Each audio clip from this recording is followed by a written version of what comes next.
Hai, jumpa lagi dengan saya Jangkung dari Cerita Custom. Di sini saya mengasih tips cara merawat motor custom di saat musim hujan.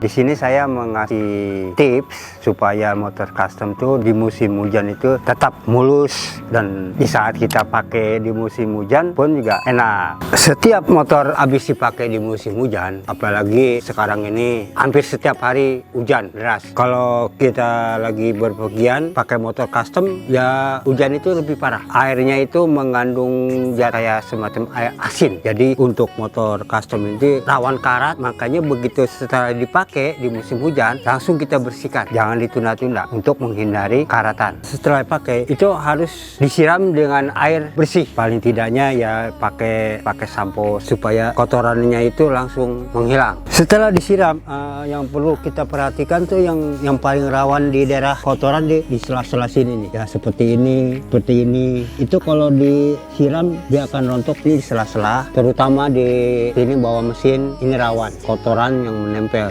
Langsung disiram bersih. Kalau ada spakbornya mungkin di sela-sela. Yang penting di sela-sela yang rawan yang ada kotorannya. Pastikan air itu kering di bodi motor, sekering mungkin. Kita lap dengan kain karbon atau kanebo, ya seperti ini, bersih, hilang kalau bisa sampai kering. Setelah bersih semua, kita lanjutkan dengan sedikit kita kasih poles supaya untuk menjaga cat itu tetap mengkilap. Apa gunanya motor gitu ada si poles?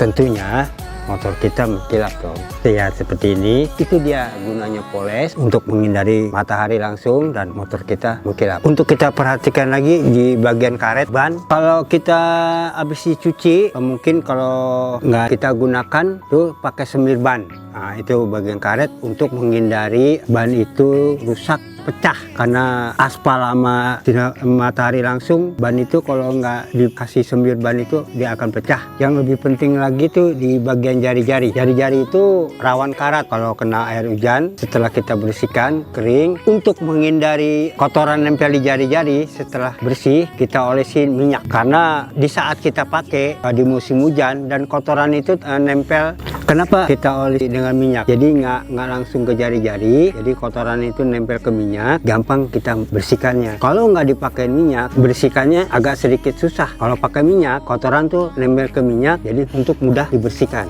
Nah, setelah olesi minyak jari-jari, nah ini kan motor-motor custom ini kebanyakan di chrome semua seperti ini di chrome, knalpot di chrome. Untuk cara membersihkannya kita pakai metapolis. Setelah dicuci kita pakai metapolis untuk menghindari kotoran dan tetap mengkilap. Nah, itu dia gunanya metapolis. Ini rantai yang perlu kita perhatikan, itu pakai pelumas untuk menghindari karat dan mudah dibersihkan. Jadi kotorannya itu tidak terlalu nempel, gampang dibersihkan. Terutama di sela-sela ini kita pakai pelumas ini seperti ini. Ini rawan kotoran nih, ya supaya menghindari bautnya itu nggak mudah karat, pakai pelumas. Kan kalau motor custom itu rantainya kan jarang ditutup ya, beda sama motor yang dari pabrikan itu pasti ada tutup rantai. Itu rawan kotoran, makanya kita pakai minyak pelumas untuk menghindari karat dan rantai itu awet. Terutama baut-baut ya, kita olesi dengan minyak pelumas semuanya. Setelah bersih kita olesin baut pakai minyak pelumas ya. Setelah bersih semua, lah kita tutup pakai tutup motor. Kalau udah kondisi bersih ini kita pakai di musim hujan kan enak, dan kita tahu cara merawatnya. Itu tips dari saya Jangkung dari Cerita Custom, sedikit tips untuk merawat motor custom di musim hujan. Perlu yang saya ingatkan itu di musim hujan hati-hati kita pakai motor ya, perhatikan lampu lintas, rambu-rambu jangan terlalu ngebut, bahaya bro, licin. Sekian dari saya Jangkung dari SHT, wassalam.